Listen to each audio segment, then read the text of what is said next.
Mackenzie Dern is number 5 in the division. Number 7 is Tecia Torres. Even though Torres is the more experienced fighter, she's probably arguably the better fighter because Mackenzie Dern is a jiu-jitsu specialist who's working on her striking. Tecia Torres is a mixed martial artist through and through. Minus 120 now is the current line for Mackenzie Dern. She's the favorite with the plus 100 comeback, but at opening odds, it was plus 120 Dern, minus 140 Tecia Torres. My question to you on this one, AJ, is if this fight does not manage to hit the ground, if Tecia Torres can have a modicum of success that Marina Rodriguez had against Mackenzie Dern, or if she gets taken down, can get back up to the feet. Is it going to be a long night for Mackenzie Dern, or do you think Dern's striking has improved to the point to be able to match Torres in some way, somehow?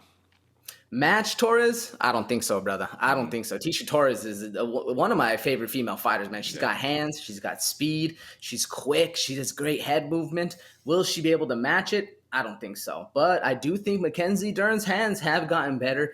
And one of the things I'm hoping she kind of depends on or kind of leans on for this fight is the fact that she's going to be the stronger fighter. Press Tecia Torres up against a cage, maybe work those hands a little bit, but go to where you're best at. You know, we don't want to see a striking contest. Well, we do want to see a striking contest, but if you're Mackenzie Dern's team, you don't want to see a stand-up battle the entire time. You want to see some stuff moving and grooving and then get to the hips, get that takedown, and really start working Tecia Torres because the tiny tornado is the real deal with those hands and feet, man. And if she can get going and she can get that rhythm started and keep Dern away at range, it's going to be a very, very long night, even if Mackenzie Dern's hands have improved, because it's such a skill gap, man. I mean, don't get me wrong. Mackenzie Dern is an amazing fighter, but when you come in with lackluster hands, it's hard to bridge that gap because Tecia Torres has been doing it since day one. So it's a pretty big gap. Do you feel what I'm saying, or what do you think? No, I absolutely feel what you're saying. I think people have discounted Tecia Torres for a long time. I mean, I remember even in the last fight, right? I picked for the rematch Angela Hill to defeat Tecia Torres.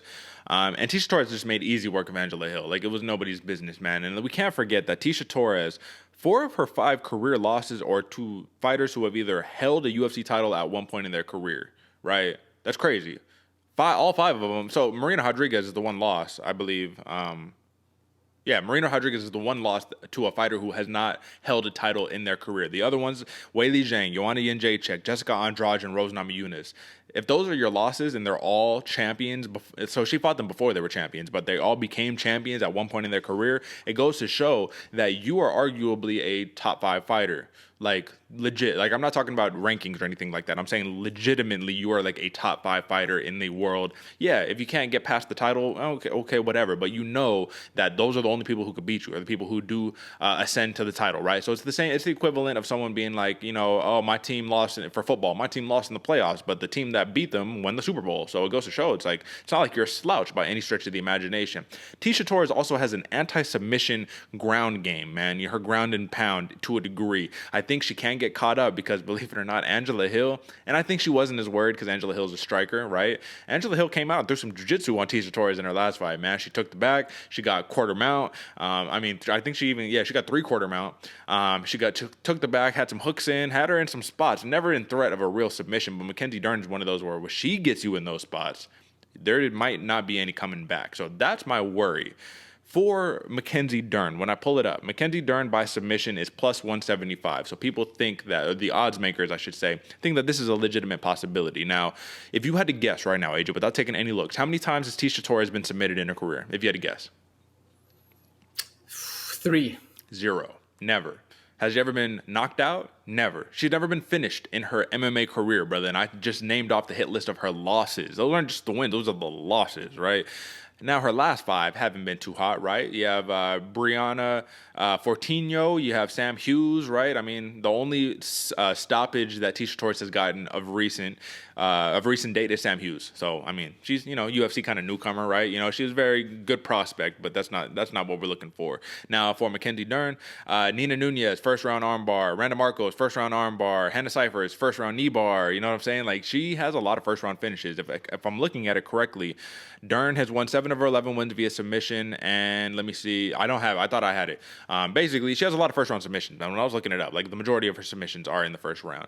Now, for Mackenzie Dern, in her 2 career losses, let's not forget who she has lost to, right? Marina Rodriguez, and the other person was when she had come back. Who was it? I actually don't have it in front of me. AJ, do you know?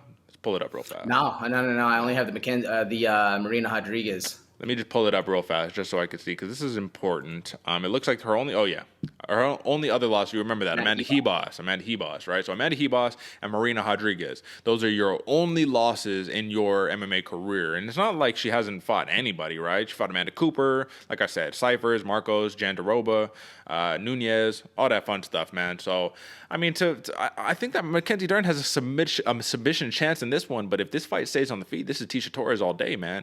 She has the speed advantage, clearly. She's bouncy. She has a lot better movement, better sprawls, better cage control. And Mackenzie Dern, we did see it in the Marina Rodriguez fight. When she starts throwing, man, she gets a little wild. And if you get wild against Tecia Torres, she's going to pick you apart all day. Now, when it comes to the reach, Tecia Torres has a very short reach, man. 60.5 inches versus 63 inches for Dern. Do you think that's going to play a factor in this fight? Because she has to close the distance. I'm sorry to interrupt you. She just has to close the distance. And my fear is she closes the distance, Mackenzie Dern wraps her up, submits. What do you think? It's exactly that. And I think that's going to be, as much as Tecia Torres has the speed, quite possibly the power. We'll see. I think one of her biggest detriments is that she's short, man. She's like 5'1". What is she? She's 5'1", yeah. Yeah, 5'1". And having to close the distance, use your speed to get on the inside, it just gives Mackenzie Dern more options to grab you up. And I think that's exactly what's going to happen.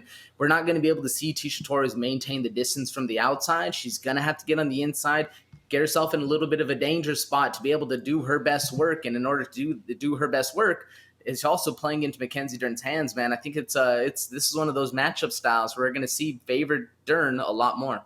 Yeah, I agree with you. But at the end of the day, man, I think Tecia Torres, like I said, better mixed martial artist. I think that she'll be able to make way of some of those submission threats. I mean, let's be honest. She hasn't fought a submission specialist like Mackenzie Dern. She hasn't. She's fought a lot of really good mixed martial artists, but not quite Mackenzie Dern. Even Rose Namajunas, great submission artist, but not Mackenzie Dern.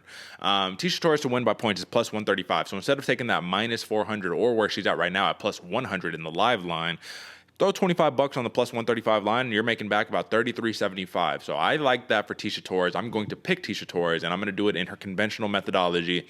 She only has 2 career finishes in her 13 wins, right? 11 decisions. I think she gets it done by decision against Mackenzie Dern. Who do you got? How? Why?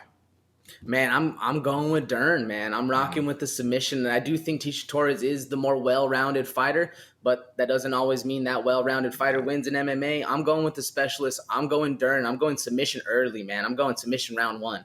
Okay, so you're taking the under on that. And once again, folks, if you are betting with AJ on this one, Mackenzie Dern to win by submission is plus 175. So even though she is currently a minus 120 favorite at that plus 175, let's take a look at what we got. Let's say you wanted to throw $20 on that one. It looks like you're set to make $35 back in return. So you get that, $55 on the night, easy money, right? It could be. I hope not, because I'm picking Torres. Either way, I want to see a fun fight. That's what it's about. Now,